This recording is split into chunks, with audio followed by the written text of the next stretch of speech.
हौसले बुलंद कर रास्ते पे चल दे, तुझे तेरा मुकाम मिल जाएगा, अकेला तू पहल कर दे, काफिला खुद ब खुद बन जाएगा। And we have with us CA Suraj Bakliwal, CA Yash Damani.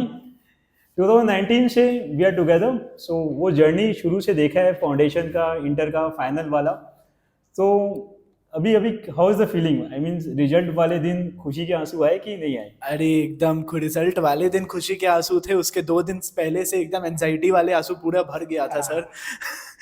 लेकिन अमेजिंग फीलिंग लग रहा था। ऑल दिस जो भी मेहनत किया, like it's a long journey, 5 years। पहले फाउंडेशन आया, फिर इंटर आया, उसके बाद 3 साल 2 साल आर्टिकलशिप के साथ पढ़ाई को मैनेज करना, एंड लास्ट में the last 5 months were honestly difficult. Final के पहले का last फाइनल के पहले का 5 months इट वाज लाइक पता था कि पढ़ना है, लेकिन वो साथ में एक एंजाइटी होता है अंदर कि मेरा होगा नहीं होगा।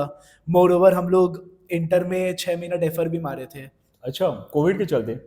कोविड के चलते, और कहीं ना कहीं Okay. हम लोग को एक चीज वो भी था कि इंटर में हम लोग को और अच्छा करना है थोड़ा। तो मतलब रैंक लाने के लिए डेफर करना होता है क्या?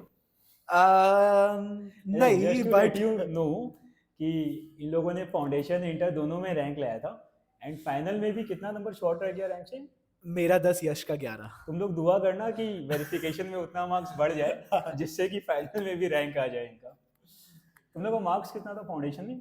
फाउंडेशन में मेरा था 330, सूरज शायद 338, Okay. इंटर में मेरा 531, ओके। 560। और रैंक फाउंडेशन इंटर का? रैंक फाउंडेशन में AIR 34 34। फाउंडेशन में यार 26 था, सही है। एंड इंटर में AIR 44। एयर 20 था। फाइनल में आई गेस एआर 61 और 60 का। 6 सर ये मेरे फ्रेंड ने बोला था कि इतना दुखी मत हो, AIR 61 तुम्हारा ही है। 60-61 तो वही, बस ठीक है, वो काउंट नहीं हो रहा। ओके यार। सर तो क्या करना होता है रैंक लाने के लिए? मतलब लोग तो बोलते हैं पास नहीं हो रहे हैं, मतलब सीए इंस्टीट्यूट है ना तेना। पर डेडिकेशन के साथ पढ़ना पड़ता है, बहुत सारे चीज सैक्रिफाइस भी करना पड़ता है। जैसे हम लोग अभी एकदम कॉन्ट्रास्टिंग व्यूज था। मेरा सोशल मीडिया, मेरा सारा सोशल कॉन्टैक्ट सब मैंने छोड़ दिया था, बट ये ऑन द अदर साइड ये इसका सारा ऑन था। ये फोन पे गेम्स खेलता था, लोगों से बात करता था। मेरे को लगता है इसके पास कैसे इतना टाइम रहता था। एक था कंसिस्टेंसी है, बट वही है, हम जब पढ़ते थे तब बहुत कंसिस्टेंटली पढ़ते तो थे। अपने अपने ऐसा बोल सकते हैं कि मेहनत करके रैंक आएगा फॉर श्योर। पक्का, ये दिस वी कैन कंक्लूड।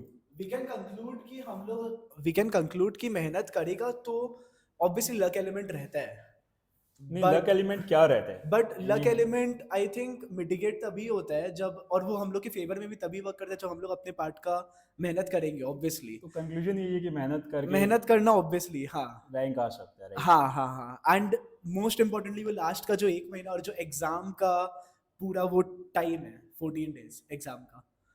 और यार वो जो सब बोलते हैं कि इंस्टीट्यूट फेल कर देता है हैन तैन, तो तुम लोग को तो यार इंस्टीट्यूट रैंक दिला दिया 2 बार, तीसरी बार भी जरा सा शॉर्ट रहा, तो इंस्टीट्यूट किसको फेल करता है फिर? है ना, सुना होगा तुम लोग भी मार्केट में। हाँ डेफिनेटली। आई एम टेलिंग कि कुछ लोग अब की बार मेरे नॉलेज में सीए कोर्स ज्वाइन नहीं किए जस्ट बिकॉज कि उनके नॉलेज में किसी ने उनको बोल दिया कि इंस्टीट्यूट फेल कर देता है या सीए में पास नहीं होते। नहीं, उनको ये भरोसा नहीं होता कि मेहनत करके किया जा सकता है। ये I would not agree with this, because जैसे इसने भी फाउंडेशन दिया था, मैंने भी फाउंडेशन दिया था। Right. आपके पास जब आए थे हम लोग, तो हम लोग ने ये बोला था सर 90 के ऊपर आने वाला है ये सब पेपर्स में, एंड वो हम लोग का आया भी। Right. इंटर में भी सेम था एक्सेप्ट ऑडिट, बाकी 7 पेपर्स में हमारा श्योर था कि हम पास तो हो रहे हैं, हमें कोई नहीं रोकेगा। फाइनल में भी कहीं ना कहीं हम लोग दोनों को पता था हम लोग पास हो जाएंगे। सो हम लोग को पता था एग्जाम में हम लोग वो थोड़ा कैलकुलेट कर लेते हैं, वो थोड़ा स्मार्ट कैलकुलेशन सबके दिमाग में रहता है कि एटलीस्ट आप एग्जाम सेंटर से वो 50 अपना सिक्योर करके निकल रहे हो, एंड हम दोनों को 50 अबव मिला है सारे पेपर्स में। सो वो एक, आप जिस हिसाब से पढ़ते हो वो प्रेपरेशन से समझ आ जाता है कि आपका आ जाएगा या नहीं आएगा। फाइन यार। बहुत लोग ऐसा ड्रीम करते हैं बिग 4 में आर्टिकलशिप करने का, and you are the guys. तुम लोग दोनों ने, इन दोनों ने बिग 4 से आर्टिकलशिप की है। सो बता दो यार कैसे बिग 4 में घुसते हैं यार? मतलब people are dying to work in big 4, वैसा है।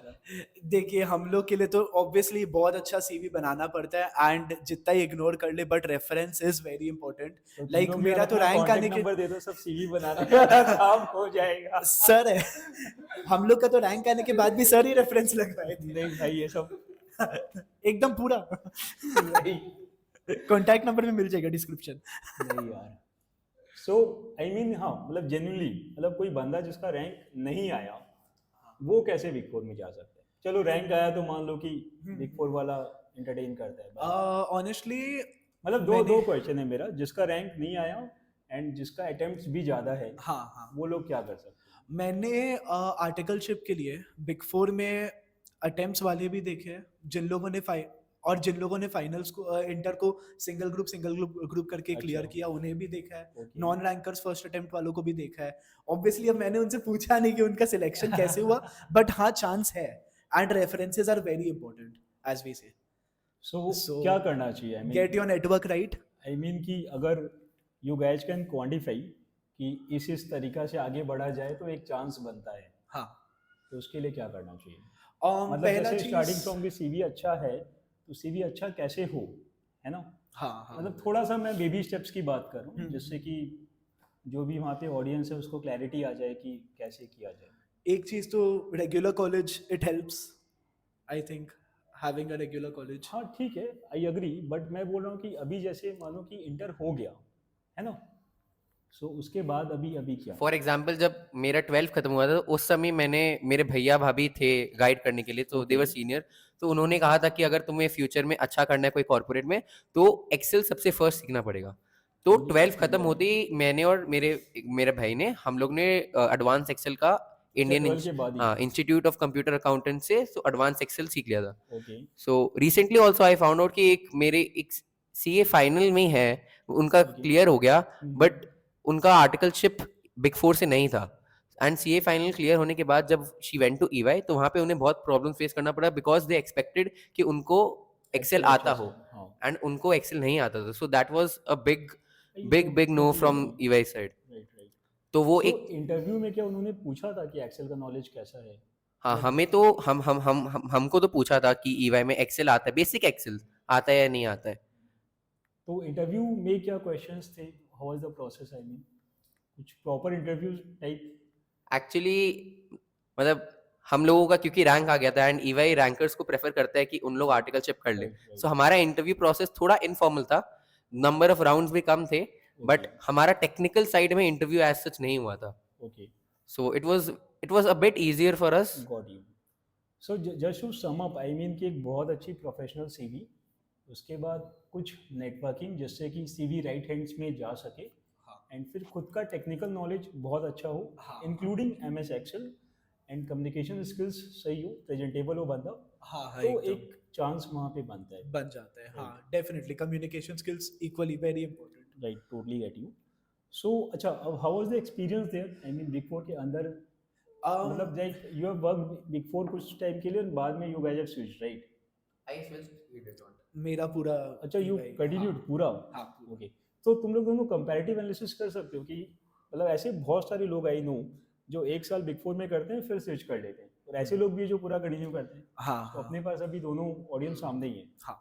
तो क्या फर्क होता सो है? Comparative analysis as an preparation point of view से या प्रिपरेशन नहीं, पहले वर्क पॉइंट ऑफ व्यू से, और फिर दूसरा कि प्रिपरेशन पे नेगेटिव इम्पैक्ट आता है क्या अगर अपने बिग फोर करे तो? उसके बाद में विल एड्रेस अ क्वेश्चन कि इंडस्ट्रियल ट्रेनिंग करना चाहिए क्या, बट वो बाद में आते हैं, पहले इस पे देखते हैं। वर्क तो देखिए I think definitely big four से आर्टिकलशिप करना इज वेरी गुड। हाँ लेकिन ऐसा नहीं है कि जो Indian large firms I think from learning perspective there is a difference. Big four में एक तो कॉर्पोरेट ग्रूमिंग हो जाता है डेफिनेटली, हम लोग बड़ा बड़ा एमएनसीज का क्लाइंट्स के साथ बैठते हैं, उठते हैं लिस्टेड कंपनीज के, बट अगेन जो लर्निंग है वो कहीं ना कहीं रिस्ट्रिक्ट कर देता है। लाइक बैलेंस शीट में इतने एरियाज है, पीएल में इतने एरियाज है, बिग फोर से आर्टिकलशिप करने से वो थोड़े बहुत एरियाज में ही काम करेंगे हम लोग, क्योंकि ऑब्वियसली वो सब लिस्टेड कंपनीज है, एक एरिया के अंदर ही बहुत काम होता है। And on the other hand I have had friends जिन लोग इंडियन लार्ज फर्म से किए हैं, तो वो लोग अब थर्ड ईयर ऑफ आर्टिकलशिप में जहां I am still executing some areas, वो लोग रिव्यू रोल में आ चुके हैं and they are executing complicated areas like taxation, then वही वो सब सारी एरियाज। सो एक डिफरेंस वहां पे आ जाता है। And definitely I think from my perspective articleship करना इज वेरी इंपॉर्टेंट। मेरे को फाइनल्स के स्पेसिफिक, मतलब पूरा हाँ, clear करना है। एंड फाइनल्स का ऑडिट जेन्युइनली अंडरस्टैंडिंग बेटर था क्योंकि बिकॉज articleship ऑफ आर्टिकलशिप। हाँ ओके।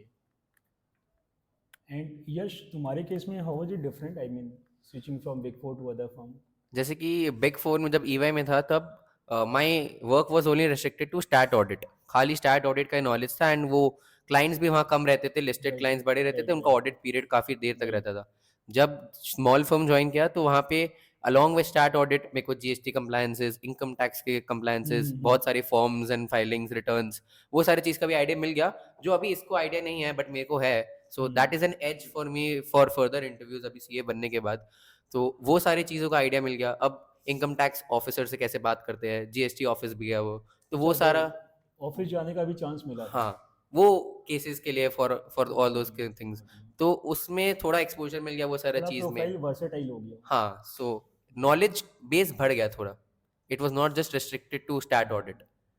एंड अगर अब फ्यूचर में मेरे को प्रैक्टिस करने का भी अगर सोचना है, फर्म खोलना है, तो आई वुड सजेस्ट कि स्मॉल या मिड साइज फर्म्स में एक्सपोजर एरियाज का क्योंकि ज़्यादा रहता है, तो प्रैक्टिस में हेल्प होगा अगर उसमें किसी का हेल्प प्लान होता है, प्रैक्टिस का राइट। होता है। लेकिन शायद बड़े फर्म में प्रोसेसेस पे ज़्यादा अच्छा कंट्रोल आता है, for sure. Documentation and processes पे, एंड एरिया ज़्यादा कवर होता है छोटे फर्म में, राइट यार। And then what about industrial training, I mean काफ़ी लोगों का रहता है, तो उसको लेके कुछ व्यू? ऑनेस्टली मेरे को मन था इंडस्ट्रियल ट्रेनिंग करने Okay. का, मैंने सीवी भी डाला था एक दो जगह, कहीं से कॉल आया कहीं से कॉल नहीं आया। Ultimately it all boils down to मेरा प्रेफरेंस क्या है। लाइक एक बड़े कंपनी ने मुझे कॉल दिया था, बट अगेन वो स्टडी लीव बहुत कम टाइम का दे रहा था, Right, and right. More over defer भी हो सकता था मेरा फाइनल का सो अटेम्प्ट। जितने लोग भी इंडस्ट्रियल ट्रेनिंग करते हैं, मेरे हिसाब से ज़्यादातर लोगों को डेफर तो करना ही होता होगा, तो या नहीं है ऐसा? ऐसे भी लोग को जानता हूँ जिन लोग बहुत बड़े कंपनी से किए हैं, लेकिन Okay. उनको डेफर नहीं करना पड़ा, उनका इंडस्ट्रियल ट्रेनिंग के उनका बीच मार्क्स में भी ही। फिर अच्छा आया हाँ फाइनली। हाँ, ओके, तो वही वो कंपनी टू कंपनी डिपेंड करता है, लीव कितना कुछ मिलता स्टडी है लीव उसमें। ज़्यादा दे देता है, कुछ कम देता है, कुछ डेफर करता है, ultimately it's up to me. Hmm, हाँ, लेकिन जिन लोग का अगर कोई स्मॉल फर्म से आर्टिकलशिप है या कुछ है, वो लोग के लिए आई थिंक इंडस्ट्रियल ट्रेनिंग करना बेटर है, क्योंकि कहीं ना कहीं वो कॉर्पोरेट ग्रूमिंग वाला जो एज चाहिए वो होता है वहाँ मिल जाता है। वो वहाँ पे मिल जाता है, जो आगे इंटरव्यू में काम लेकिन यार आता है। यहाँ पे एक बात है, जैसे पहले आर्टिकलशिप 3 साल का होता था, हाँ तो अपने 1.5 ईयर आर्टिकलशिप किए, तो आर्टिकलशिप का अच्छा एक्सपोजर हो गया 1.5 साल में, हाँ और हाँ। फिर इंडस्ट्रियल ट्रेनिंग कर लिया, अभी 2 साल का है। तो क्या 1 साल में उतना एक्सपोजर मिल पाता है आर्टिकलशिप में कि अगला साल ही अपने कॉर्पोरेट ट्रेनिंग में चल जाए? या क्योंकि होता है ना, पहला साल तो अपने थोड़ा सा छोटा मोटा काम ही करते हैं, हाँ सेकेंड ईयर ही रिव्यू वर्क ये सब करते हैं, हाँ हाँ तो हाँ। उसको ध्यान में रखते हुए क्या 2 साल अपने को आर्टिकलशिप ही करना चाहिए? तो इसको लेके क्या? I think articleship again perspectives अलग अलग हो सकते हैं, लेकिन मेरा जो मैक्सिमम लर्निंग था, ऑब्वियसली अभी भी लर्निंग स्टेज ही चल हाँ, रहा है, हाँ, अल्टीमेटली एक प्रैक्टिस है, राइट सो राइट आदमी एंड तक सीखता ही है। बट फर्स्ट टाइम मैंने सारा प्रोसेसेस बस देखा था, सेकेंड टाइम ऑब्वियसली एग्जीक्यूशन में भी था, सेकेंड टाइम पता था ये सब होने वाला है। लाइक आदमी जब एक साल फर्स्ट ईयर ऑफ आर्टिकलशिप में टैक्स ऑडिट का सीजन एक ही बार आता है, राइट राइट स्टैट्यूटरी ऑडिट का सीजन एक ही बार आता है, एलआर भी सारा एक ही बार आता है। राइट लेकिन सेकेंड टाइम सेकेंड ईयर में जब किया, तब पता था कि हाँ कंपेरेटिव्स क्या क्या रहेगा, कौन से क्वार्टर में बहुत सारे बिजनेस सीजनल होते हैं, कौन से क्वार्टर में हम क्या एक्सपेक्ट करें। राइट तो वो सब आई थिंक एक सेकेंड ईयर करने से एक आदमी में खुद में भी कॉन्फिडेंस आ जाता है कि हाँ आगे अब कोई भी एरिया जिस पे काम नहीं भी किया हुआ है वो खुद से टेकअप कर सके। तुम्हारा कोई व्यू यश? आई गेस ये 2 साल वाला आर्टिकलशिप, मतलब जब लोग थोड़ा करेंगे तब थोड़ा ज़्यादा अच्छा है, पता चलेगा कि किस मतलब what people are going through, किसको कितना नॉलेज मिल रहा है। राइट नाउ मेरा इतना कोई व्यूज़ नहीं है, बट आई वुड सजेस्ट, मेरे को लग रहा है कि क्योंकि फर्स्ट ईयर जैसे सूरज ने कहा कि लर्निंग फेज रहता है, आप खाली जो आपका सीनियर बोल रहा है आप वो करते हो, सेकेंड ईयर आप खुद से कुछ सीख के स्टार्ट करते हो, सो शायद 2 साल आर्टिकलशिप हो भी सकता है बेटर हो। एंड एंड एक चीज़ तो है यार कि आई फील कि आर्टिकलशिप में ना मैनेजर अच्छा होना बहुत ज़रूरी है बहुत है ना? And I was blessed honestly. क्योंकि उससे क्या होता है कि मेंटरशिप बहुत अच्छी मिल जाती है। सो फर्म थोड़ा 19-21 होगा तो भी चलेगा, बट मैनेजर अगर सही हो तो लर्निंग बहुत सही रहता है यार। इतने सारे हशल्स में कभी ऐसा फील आया कि छोड़ देते हैं, नहीं हो रहा है? जो स्टैट्यूटरी ऑडिट का सीजन होता है ईयर एंड वाला, हाँ, मई का जो मंथ चलता है मेनली, थोड़ा वो बहुत ज़्यादा टोलिंग हो जाता है, और ऐसा होता है कि एलआर आया फिर लीन पैच आया, मतलब कुछ उतना हाँ काम नहीं, हाँ फिर एलआर आया फिर लीन पैच आया फिर स्टैट्यूटरी ऑडिट आया। सो कहीं ना कहीं पढ़ाई भी क्या होता है ना, हो रहा है लीन पैच में, फिर वापस एलआर आया तो रुक गया, फिर वापस फ्लो बनाओ। तो फ्लो बनाना टफ टास्क नहीं है फिर? फ्लो बार-बार बनाना डेफिनेटली बहुत टफ टास्क था, और उस पे मैंने जो फर्स्ट सब्जेक्ट का ट्यूशन लिया था वो बहुत बड़ा सब्जेक्ट था, बहुत वास्ट। तो जब एक सब्जेक्ट FR FR, हाँ, और उस पे लाइक एक टॉपिक में भी इतने सारे lectures, so it was like मेरा 2 LR हो गया। मेरा सेम टॉपिक चल रहा है फाइनेंशियल इंस्ट्रूमेंट्स, Okay. फिर और 2 LR हो गया, मेरा कंसोलिडेशन ही चल रहा है। बट बाद में डेफिनेटली ये वाला चीज थोड़ा नॉर्मलाइज हो जाता है, नॉर्मलाइज हो जाता है इन द सेंस मेरे को पता है क्या एक्सपेक्ट करना है, और ऑब्वियसली वो प्रेशर भी आ जाता है। तो बाद में जब अल्टीमेटली आर्टिकलशिप में बस काम नहीं सीखते हैं, I think it's about handling pressure, it's about handling many things together, बहुत कुछ सीख जाते हैं। आई नो फ्यू गाइस जो कि बिग फोर से हैं, और मेरा डिस्कशन काफ़ी हुआ, मतलब दे फेल्ट लाइक कि यार नहीं हो रहा है, मतलब सो थोड़ा सा डिस्कशन एंड काउंसलिंग कि यार नहीं कर सकते हैं, वैसा टाइप का डिस्कशन होता है। हाँ हाँ, और सीए कोर्स को लेके कभी वैसा फील आया कि नॉट वर्थ इट, काफ़ी मेहनत लग रहा है? ये तो विवाद हो जाएगा। नहीं, बट डेफिनेटली जब रिजल्ट आता है ना, वो टाइम लगता है कि एवरीथिंग वाज वर्थ इट। और हाँ, अल्टीमेटली इट्स सीए, लाइक इतना एस्टीम्ड चीज है, हम लोग सब जानते क्या हैं उसके सीए बारे करके में। अपने वो सब अचीव कर सकते हैं लाइफ में जो करना चाहते हैं? मतलब एक एक होता है ना कि मेरे को लाइफ में यहाँ जाना है, हाँ हाँ, सो क्या लगता है बीइंग अ सीए? अब क्या ये आई थिंक आपको फ्यूचर में इंटरव्यू लेना पड़ेगा 10 years down the line. 10 years down the line मेरे को लगता है कि ये अपने को एक प्लेटफॉर्म डेफिनेटली मिल जाता है जहाँ हाँ। से we can pace up things. One point of time के बाद, एक पॉइंट ऑफ टाइम के बाद आप 10 साल कॉर्पोरेट्स में रह लोगे, उसके बाद आपका पर्सनल स्किल के ऊपर ही प्रमोशन मिलेगा यार, आप वो सी लेवल पोजीशंस में पहुंच पाओगे। सो सीए करो, एमबीए करो, I don't think so it matters. मतलब आपका पर्सनल क्या परफॉर्मेंस रहता है एंड आपका कैपेबिलिटीज के बेसिस पे ही आपको वो आप अपने ड्रीम्स अचीव कर पाओगे, आपको जो कंपनी में जाना है या जो पोजीशंस में जाना है। सो यार एक और एकेडमिक क्वेश्चन कि जैसे जिनका भी इंटर हो गया, उनको फाइनल का प्रिपरेशन कब शुरू करना चाहिए? गिवन कि जस्ट टेलिंग यू, अभी क्या इंटर का करिकुलम है कि इंटर के बाद 2 साल का आर्टिकलशिप है, फिर 6 महीना का ब्रेक है, फिर फाइनल है। पहले ये अलग था, तो अपने को मतलब वैसे 2.5 साल का टाइम है, तो पढ़ाई कब से शुरू करना चाहिए और कब तक क्लास खत्म हो जाना चाहिए? इंटर का रिजल्ट्स जब आ जाए एक बार, उसके बाद आई गेस 2 हफ्ते 3 हफ्ते का ब्रेक ले लो, immediate immediately I guess start कर दो ट्यूशन। एक दिन बार में 1 क्लास 2 क्लास कैसा? एक सब्जेक्ट ही लो, टारगेट बना लो कि 3 मंथ्स में या 4 मंथ्स में वो सब्जेक्ट कंप्लीट करना है, क्योंकि कोई भी सब्जेक्ट का 90 लेक्चर्स, जैसे एफआर का 90-100 लेक्चर्स हो जाते हैं, कोई से भी लो आप, राइट तो वो अगर आप कंसिस्टेंटली एवरी डे भी अगर करोगे एक लेक्चर, क्योंकि आपका आर्टिकलशिप स्टार्ट हो जाएगा, तो एक से ज्यादा वो हो नहीं पाता है, एक लेक्चर कंसिस्टेंटली फाइनल एग्जाम के कितना महीना पहले अपना एब्सोल्युटली 0 क्लास पेंडिंग होना चाहिए? Best case scenario 5 months, worst case scenario 3 months. हमारा अराउंड दिसंबर मिड क्लासेस खत्म हो गया था, और मेन सो एग्जाम तो हाँ 4.5 मंथ्स था हमारे पास। But again there is a catch to it. नहीं, आई एम टेलिंग यू कि मेरा एक फ्रेंड था, as rank holder in final, उसने 1 साल पहले अपना सारा क्लास खत्म कर लिया था। अच्छा, लेकिन ठीक है, उस टाइम पेपर थोड़ा एक्स्ट्रा था, बट हाँ हाँ हाँ, तो टाइम मैनेजमेंट अगर 5-6 महीना अगर हो तो 5 मंथ्स इज डिसेंट, आराम से आप 3-4 बार फिर रिवाइज भी अपना रिवीजन प्लान कर सकते हो। सीए को छोड़ के और कोई कोर्सेस? मेरे प्लान में है फर्दर फ्यूचर में एमबीए परस्यू करने का, अच्छा, सो फिनांस में? हाँ एमबीए इन फाइनेंस। वही एमबीए इन फाइनेंस, मतलब same. आई थिंक हाँ। ओके यार, सो क्या चीज़ में करियर बनाने का मन है डामन? कोई डोमेन सोचा है? डोमेन रिजल्ट्स के पहले तक बहुत अलग अलग थे रिजल्ट्स आने के बाद बहुत सारे चीजें चेंज हो गई, बट मन अभी करेंटली राइट नाउ है कि कोई आईबी फर्म या फिर कंसल्टिंग या आई हैव सीन हर सीए का पहला ड्रीम जॉब यही होता है कि मेरे को आईबी में मिल जाए या कुछ। टू बी ऑनेस्ट अभी ज्यादा नॉलेज है भी नहीं हमें, लेकिन सबसे यही सुनते हैं, तो एक बार हमें भी ये ट्राई तो कर लो, समझ आए नहीं आए वो बाद में डिपेंड करता है। राइट यार, और कोई मैसेज जो इन जनरल स्टूडेंट्स को देना है, मैसेज जो भी फाउंडेशन में है या हाँ। इंटर में है या फाइनल में है?